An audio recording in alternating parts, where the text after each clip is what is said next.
quiet time at camp starts here at 10 p.m. So that means in the evening at 10 p.m. you've got to have your generator turned off. Even a quiet generator like our Honda EU3000, while it only operates at under 60 decibels, it's still too loud to meet the requirements of a no generator rule at a campground like this. So for many years we've been sweating through the evenings because along the lake here it doesn't always cool down to the temperatures you'd like to be sleeping at. Last night that was different though. I have been getting a lot of attention here at camp with the Frunk of the Lightning open. People driving by here on the roadway and I see them stop and back up and double take because I've got the Frunk open, and as you can see, got some sparkling water here, case of water, and then my charger. Hi, and welcome back to Purple Collar Life. I'm Chad. This is our F150 Lightning, and we're using it for something a little different. Today, it's powering our RV. That's right, that's our fifth wheel in the background. And last night, I ran a little test to see if the Lightning could power the entire RV overnight. That includes the air conditioner. Now, we do still need this F350 Super Duty to tow the fifth wheel to camp, but what we may not need anymore is what's in the back of the truck. For over 10 years of camping and RVing, we've used this Honda EU3000is generator, and it has been fantastic. It does give us the right voltage and amperage that we need to power the 30 amp draw of our fifth wheel camper that then can power our air conditioning unit, the hot water heater, the refrigerator. Obviously, in times that we're not connected to the generator, the camper has to run on battery power or on gas to keep the refrigerator going and to use the hot water heater if we needed that. But what we can't run is the air conditioner. But all that changed last night when I ran a cord to the Pro Power Onboard here in the back of the Lightning. And then even after quiet hours, we ran the air conditioning all night long on a humid night and kept the fifth wheel nice and cool. We interrupt this broadcast. Just kidding. I wanted to step here into the middle of the video and say what you're about to see was my test of the Lightning powering the RV, and you're going to see that in this video, but you're going to see a lot more. It's now 8 days later. So we've been powering the RV for 8 days. And I'm going to tell you some things I've learned after 8 days of Lightning powering RV, some easy ways to charge for cheap. This is definitely a camping loophole, kind of like a dry camping loophole. We like to camp right on the water where there is no electricity, but now it's like we have a full electric site because the Lightning can power the RV all the time, day and night. All right, so stay tuned to the end of this video. I'll give you some tips on how I'm charging the Lightning for much cheaper here at camp, and then using that to power the RV. But there is one small hiccup that I'll mention at the end of the video. One of the things I was looking forward to testing out was the Pro Power Onboard that does have the 30 amp outlet in it. And I got this adapter, Amazon link down below in the description, that allows you to connect the 4-prong generator plug to an RV 30 amp 3 plug. Then I connect that to my 30 amp extension cord that plugs into the side of the camper. So here's our Pro Power Onboard in the back of the truck. You have two 110 outlets on the bottom right, two more 110 outlets on the bottom left, but this one is your larger connection for that 4-prong generator plug. It says A and B 240 volt 30 amp 7.2 kilowatt max. So at 7.2 available kilowatts coming out of that 30 amp outlet, you can see we have a lot more wattage available than our 3000 watt generator. So let's take a look back to last night and see how the Lightning did hooked up to the fifth wheel for over 11 hours of air-conditioned comfort overnight on a humid evening. So a little experiment here. We're at camp. I've just connected the fifth wheel to the Pro Power Onboard to the rear plug. You can see it's drawing about 600 watts, and that would be just regular stuff in the camper. I've got a couple things plugged in there charging, my laptop cord, refrigerator running, things like that are using electricity. Pro Power Onboard is on. Got the truck set to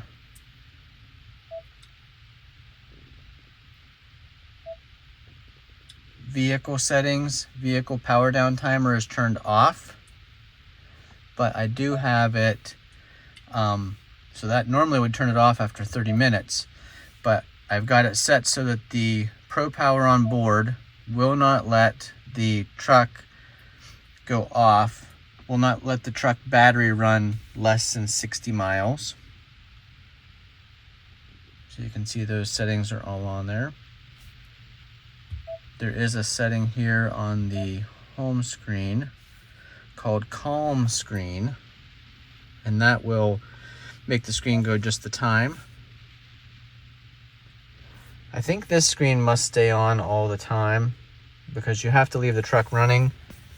I do have the headlights turned off, so I think that's about as dim as it will get while the Pro Power Onboard's running. But I keep turning this screen back on because I want to see when I turn the air conditioner on what that jumps to. Do have the tailgate lights on, and right here is the adapter I've used, 4-prong generator adapter into our 3-prong RV plug, and that is going to the fifth wheel. Oh, so my switch will still charge if it works.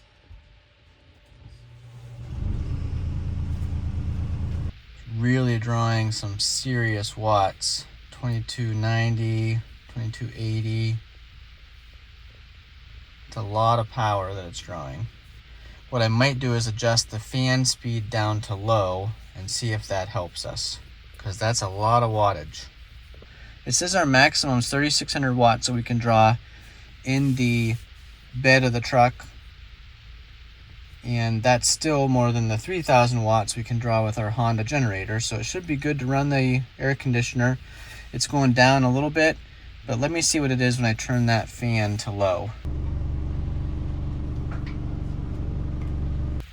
Turn the fan to low, and we have reduced our intake to around 1900 watts now, so that's a little bit better. We're starting this out with 252 miles range. I didn't look and see what it was in the beginning, but it'll be on the video clip, so we'll have to see if we're losing some range already just in a few minutes for this test. Currently it's 9:47 p.m. And one of the really nice things about doing this is that here at the campground, starting at 10 o'clock is quiet hour, so I could no longer run the Honda generator. It's super humid out today, so it's nice to be able to run the generator at nighttime when we're sleeping if we can, and the Pro Power on board in our Lightning makes that possible. So that Pro Power on board screen was right here. Shows us how many watts we're using. Go back here to the truck menu, choose Calm Screen, that will dim that down. And then I think we can also use these buttons down here and dim these interior lights. That might be as low as we can go. It is a shame that that screen's going to have to be on the entire time. I do have all the HVAC controls turned off, so that's not going to use battery.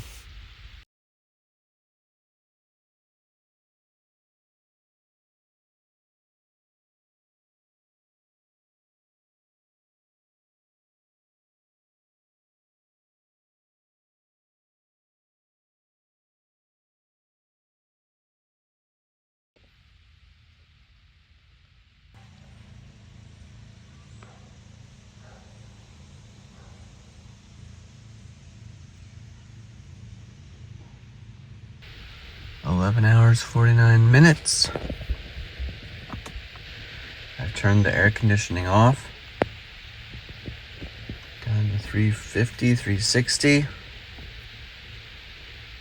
ahead and turn the bed off, and we'll disconnect at the back.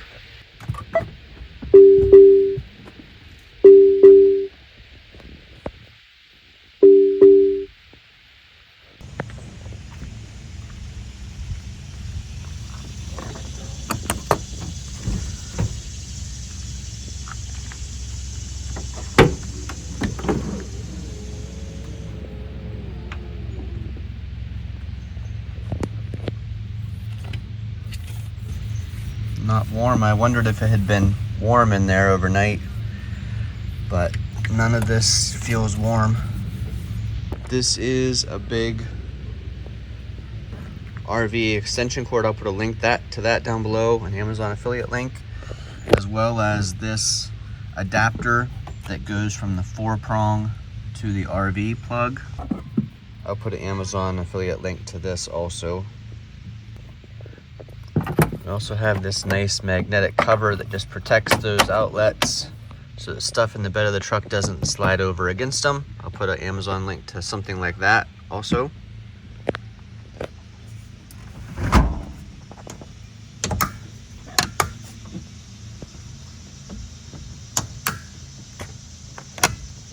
So I've got some notes here on my phone that I kept while we were working last night, but at about 9:36 I hopped into the truck and turned the truck on, turned on Pro Power Onboard to the rear outlets of the truck.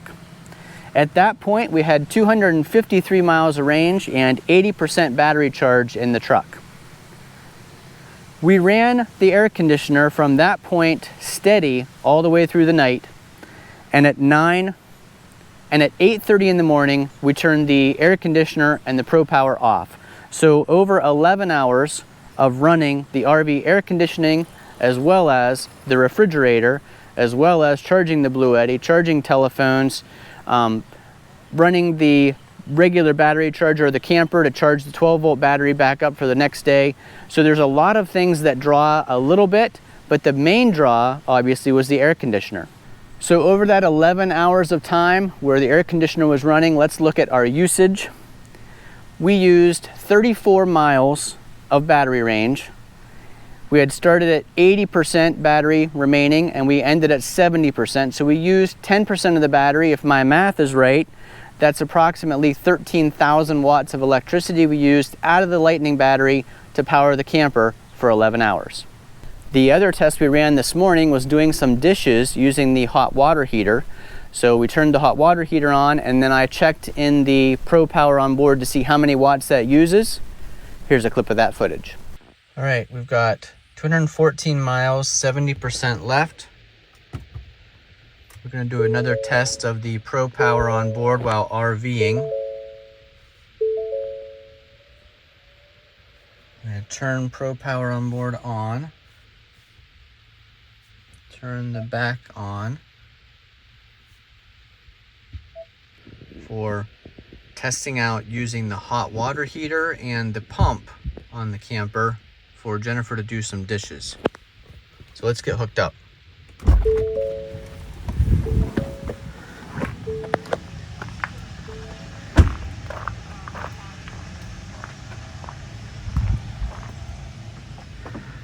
It does only go in one way.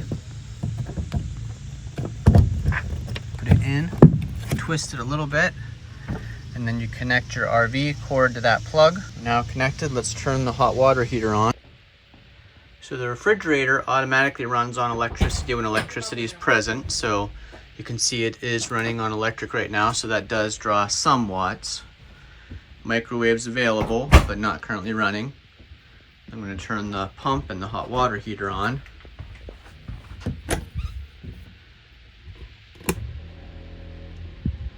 We'll choose the electric hot water heater and let's see what that does to our watt output at the Pro Power Onboard. Electric hot water heater does use quite a bit of wattage, so this is without the air conditioner on, just the pump and the hot water heater, and you can see we're averaging 2100 watts for that electric hot water heater.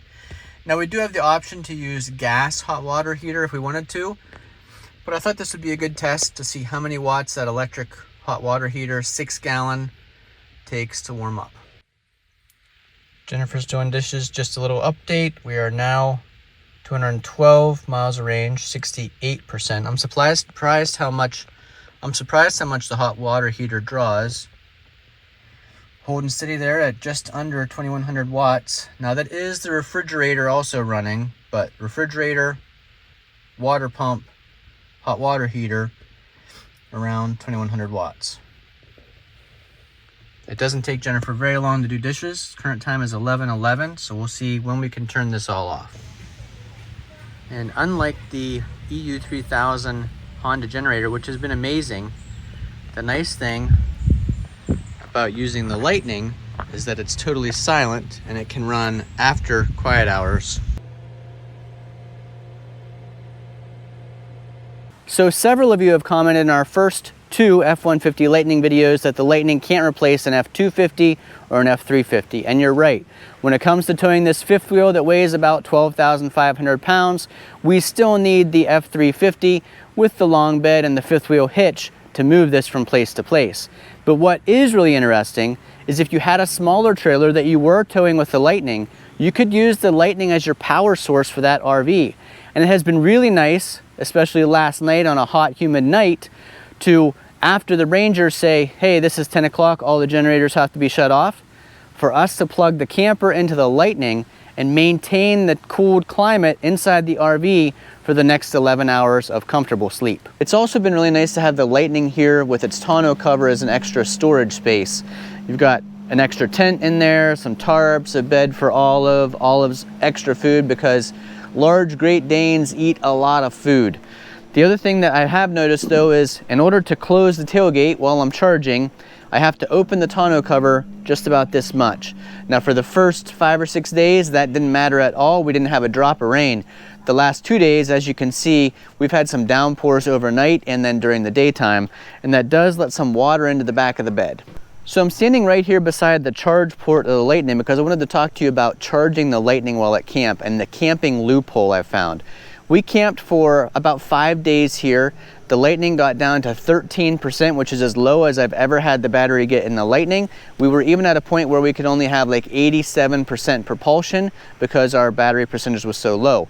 So what I did was I rented an electric site and then parked the Lightning in the electric site to charge it. But here's a tip for you. At the campground we're at, we have 30 amp electric sites and 50 amp electric sites. I started out for $33 in a 30 amp electric site, again, just for 24 hours. And the idea was I'd charge this up overnight one night and then use it for the next several days. Well, that 30 amp site is still only a single phase of power. So it was gonna take multiple days for this to charge. It wasn't gonna be charged, I think I plugged it in on a Thursday. It wasn't gonna be done charging until Tuesday in the middle of the night. So I quickly was able to change my reservation to get a 50 amp site. The 50 amp site with my Grizzly mini charger had this charged in less than 24 hours. In fact, I charged it until about 10:30 at night. So move-in time for a campsite's 4 p.m. here. I had the opportunity to move in a little bit early. It was about 3 o'clock. Moved in, put this on the charger at 10 o'clock. So 7 hours of charging. I took it off the charger, brought it back over here because 10 o'clock is quiet hours. Brought it back over here, powered the air conditioning all night long. And then in the morning, went back over to my 50 amp site, plugged this back in and charged it back up. I ended up getting it up to about 80-some%. So for $33, I could have charged this at 50 amps in less than the amount of time I had for the site if I would have just left the truck there, but we did still want to use it for air conditioning at nighttime. So that's a little RV hack. If you have a 50 amp site you can connect to and rent for a single day, let this go down to 10% or so, plug your charger in, charge it up overnight at 50 amps, and then you've got it fully charged for the next multiple days to run your RV.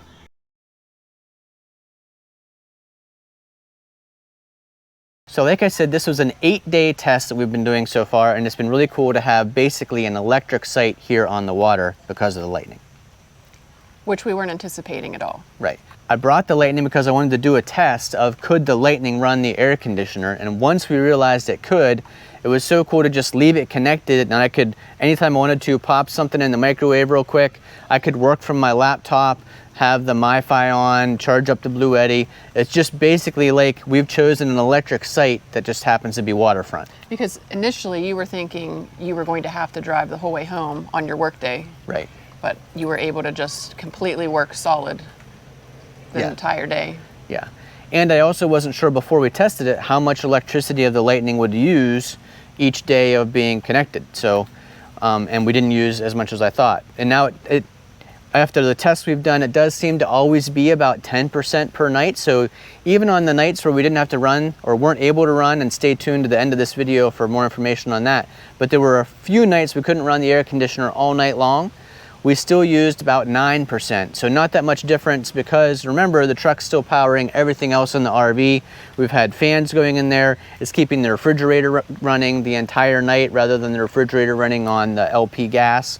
So a lot of things run even if the air conditioning's not. Now I will add, I still think that in general, the Lightning was an unnecessary purchase, just because that's my personal preference on vehicles. I have a 2009 Ford Expedition with almost 200,000 miles as my daily driver, and it's been my favorite vehicle of my entire life.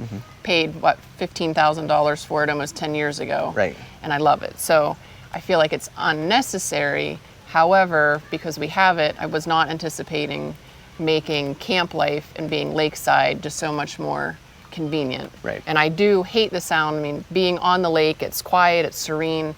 Anytime we would run the generator, it's just loud, and it kind of takes away from that experience. And you can't run the generator at night anyway because of quiet hours. Right. So having the truck has really provided, it's a great second vehicle for camp. It obviously can't tow the fifth wheel, Right. But can tow the boat, and just wasn't a convenience that I was even thinking about. Right. But it did eliminate one extra trip over here with the big truck, because you could tow the jet ski with it. We did actually tow the pontoon boat with it, so you guys will see in a future video a tow test of the pontoon boat, over an hour drive, towed with the Lightning. So that'll be a future video. Make sure you click that subscribe button if you're interested in that video and other videos about the Lightning. And we've had, usually when we're running the generator, and it's July, and so the feels like temperature here, even in Western PA, has been 100 degrees with the humidity. If we were running the generator even for a few hours a day to run the air conditioner, we would be leaving camp every day, every other day, going to get gas for it. So it's been nice that we've just been at camp, and if we want to go out and get ice cream or get takeout or something, we can, but we don't have to leave to go and get gas. And when we leave, we're leaving in the Lightning, so we're using electricity, whereas in the big truck, the F350 with the Godzilla engine, anytime we left to get gas in the generator, we were using gas in the truck also. And then just a note on gas in the generator, I always like to use ethanol-free gasoline in something that's carbureted like the generator. So either I'd use ethanol-free, which is over $5 a gallon, or premium, and then try to run it all out. So buy premium gas at almost $5 a gallon, and then sometimes if you have gas left in the generator, you're just running it extra for the sake of running it, so you're not leaving that ethanol gas in the carburetor. But still, is it going to end up being cheaper charging the electric in the truck rather than the gasoline? Because even, like I mentioned, I used the 50 amp site to charge, so I paid $33 for a one night stay on a 50 amp site and charged this up. So if I would have charged the whole way from 13% up to 100%, like was my plan, it would have cost me about 25 cents a kilowatt. But we did bring it back over and use it for air conditioning that night, so we actually charged from 13% to 80 some percent, maybe 81 or 2% if I remember right. So we ended up paying 30 cents per kilowatt. But that's still much cheaper than if I had gone to the Tesla Supercharger down the road and paid 50 or 60 cents per kilowatt to get the truck back up to a full charge. And it was just here at camp doing its charging while we're here, rather than driving it to a Tesla Supercharger. That 17 or 13% up to 80% goes pretty fast, but that 80 to 100% on a Supercharger goes really slow. So we would have had time away from camp just waiting on the truck to charge. So I would say if you're thinking about a Lightning, it's not necessary if you already have a good vehicle. However, if you do camp and you like to dry camp, the Lightning provides just a way different level of convenience. Yeah, and the Lightning is, we've only had it for a short amount of time, but so far it's my favorite vehicle that I've owned. It's just so nice to drive, comfortable.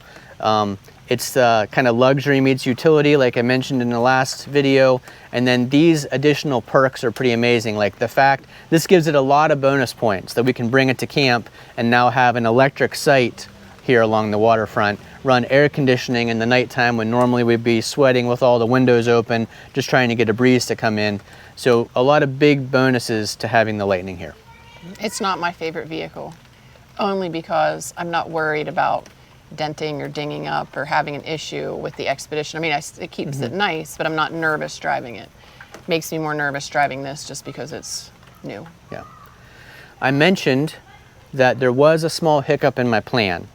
So last night we had an issue where, you know, it's been super hot, and we've noticed that our air conditioner is getting a little loud. I mean, No, we haven't crazy noticed. loud. Like when you're in the camper, you barely can hear somebody else talking as how loud it got. And Because we knew. we didn't realize when we left home with it that it's going to need service. Right. Yeah, so the camper is a 2011. We've camped with it many times across the country and here at our favorite campground. But this year, something happened. The air conditioner is just not working right.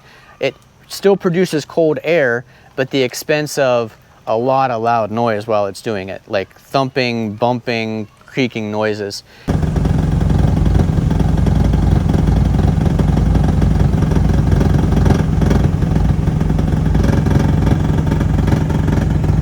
And I knew that people probably would think, even though we weren't running our generator, they would probably think we were running a generator at nighttime, but just because of the noise of the air conditioner. Well, last night in the middle of the night, about 1 o'clock in the morning, the air conditioner noise suddenly turned off. And I thought, oh, that's not good. So I came out to check the truck. Everything was still powered. The Pro Power on board was still working. And I'm like, I don't understand why the air conditioner's not working. Well, here someone had disconnected my 30 amp extension cord to the camper. Still not sure if that was a fellow camper or a ranger driving by at nighttime, but evidently the noise was so great that it was... Because there are quiet hours There are, at camp. you know, 10 o'clock at night, like I mentioned it earlier in the video, 10 o'clock at night is when everybody has to turn their generators off because that's when quiet hours start. So even though we didn't have a noisy generator, we had the noisy air conditioner. So once we get the air conditioner fixed, which won't be this summer because it seems like everything's booked. Right. In the future, we'll be able to run it if it's the air conditioner's running like it should be. Right. The truck should be able to work. Yeah. Yep. So Any other thoughts on the Lightning at camp or the Lightning in general? This is your first time on video talking about the Lightning. you want me to say my thoughts in general about the Lightning? No. Okay. Well, why not? Oh, go ahead. You just asked me my opinion. Go ahead. Go ahead. I feel like that electric vehicles are so polarizing with people. Mm-hmm. And I'm not sure exactly why they're polarizing because we live in an electric world. Mm-hmm. You know, our house is all electric, not because that's how you wanted it, but because our side of the road, there's no gas service. So everything is electric. Our, you know, people take portable chargers to charge their phones everywhere and, you know, just everything, your computers, even lanterns. Like you don't see people putting gasoline in their, like everything is electric powered. So I'm not sure why. Hand tools instead of, Hand tools. I mean, they always were probably electric powered by core, but now they're battery powered. Well, our truck is basically battery powered. Right. And I do feel that part of the reason why electric vehicles get a bad rap is because they're sold on the idea that they're better for the environment. And I feel like in general, that's not my belief. Like we didn't purchase this, and even with the Volt, because we're saving the environment. I feel like that's like a misnomer because, you know, this truck, bad for the environment, you know, gas and emissions and all of that stuff. This, bad for the environment as far as how it's made and what they use out of the ground. Like what is it, lithium? Or is that what it is? Yeah. Lithium. And the way they mine it is not good for the environment. So I don't want to say that we bought an electric vehicle because we wanted to be like environmentally friendly. Just seems like it's kind of what's happening in the future and just something different, a different way to. And clearly we're not anti-gasoline. I mean, we use the big gas truck. Right. Jennifer drives a 2009 Expedition. It's Gets a about gas guzzler. 15 miles to the gallon. Yeah. So it's not that we're anti-gasoline, it just, I really like the technology. The Volt has been so reliable for us since 2014. I mean, basically, it's been basically issue-free, and it's been a nice drive. You know, I like an electric vehicle drive is a different type of drive than a gas vehicle drive. And a lot of times I didn't like the continuously variable transmissions in gas cars because I just didn't feel they felt right. Like I missed those shift points. But there's something different about how an electric drive works than a CVT transmission. The electric drive just seems to always have tons of torque. Like one of the things we mentioned about the big truck, we had a transmission issue in this truck, in this campground. But still, to this day, when we drive the F350 through the campground, that 10-speed transmission cannot figure out which gear to be in. You're slowing down from 5 miles an hour up to 10 miles an hour for speed bumps and around sites, And that thing just is the worst vehicle I've ever driven around a campground as far as trying to figure out what gear to be in. The Lightning is the total opposite. Like, you don't ever have to worry about it. It's a smooth drive, comfortable drive, just a great all-around vehicle for us so far. And the other thing about the Lightning too, it's nice that it has all the tech stuff, the electric stuff that you like, and I like being in a big vehicle. Like my Ford Expedition, it makes me feel safer. You know, you were kind of on the fence going back and forth between the Lightning and a Tesla. Right. And doing all kinds of research and stuff. And, you know, we go back and forth. Like the Teslas are super safe if they're hitting something that's close to their size. You know, if a smaller vehicle is hitting something that is much larger than them, you know, it can be as safe as a vehicle as possible, but it's still way smaller. So it makes me feel better that if our daily driver and kind of our family vehicle that we're in a lot is actually bigger than my daily driver as the Expedition, or at least the same size. Yeah. So I do like that. And we did, in a previous video about my long commute, I did the video about the 156-mile commute with the Lightning. I got a lot of comments. People said, well, why would you pick that as a commuter vehicle? Get, you know, a Chevy Bolt. Or if you want an EV, get something smaller, or just get a regular gas car that's smaller to get higher gas mileage. And like I replied in those comments, as much time as a person spends in a vehicle, so if I was still doing my commute that was 3 to 4 hours a day in some vehicle, I'd much rather it be one of the bigger vehicles on the interstate that would be a little bit safer. And you know, if you're in an accident in a lake effect snowstorm here in Northwest Pennsylvania, I'd much rather be in a truck than a car. I used to ask you on days that there was even a chance of ice or snow for you to drive the big truck instead of your little white Ranger. Right. Even though you wanted to get the better gas mileage in the Ranger, I wanted you to be in something that was going to be way safer with that long of a commute, and just to keep you protected. Because Chad's been in a bad accident before when he was in the big diesel F350. You know, somebody hit you on just a tiny little bit of snow was when it just first started to snow. And if you hadn't been in a big vehicle, it could have had a very different outcome. Yep. So there you go, a little bit of story of the Lightning here at camp powering our RV. I've already got several other Lightning videos shot with towing tests and driving tests. I've got a long drive coming up where this is actually going to be my commute vehicle on about an 8-hour drive. So stay tuned for those videos. If you like stuff about purple collar life, our channel isn't always about vehicles. It's actually typically about rural living in Northwest Pennsylvania with tractors and chainsaws and firewood and just maintaining a homestead. It's the combination of both your white collar and blue collar skills. Right, so it's a combination of my primarily white collar day job and my blue collar hobbies at our homestead in Northwest Pennsylvania. So if you like that type of content and you're not already following us, please click that subscribe button. Leave a comment down below if you had predicted that the Lightning could possibly power our RV, our fifth wheel here, for the last 8 days at camp. Thanks for watching. Hopefully we'll see you again the next time.